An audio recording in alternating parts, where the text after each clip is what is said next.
supprime une consonne initiale. C'est vrai que dans le passage de l'arabe à l'hébreu, kelb devient lève, pour dire le cœur.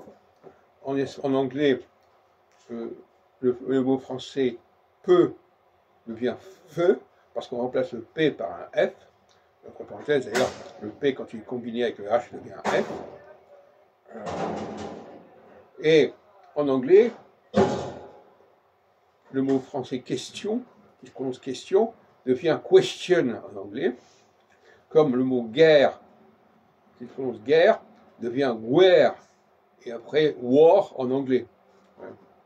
En espagnol, c'est pareil, on supprime le P, on a llover au lieu de pleuvoir, llorar au lieu de pleurer, etc. etc.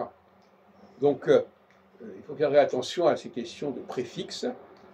J'en parlais l'autre jour en disant que parfois on garde le préfixe et on ne supprime pas le préfixe.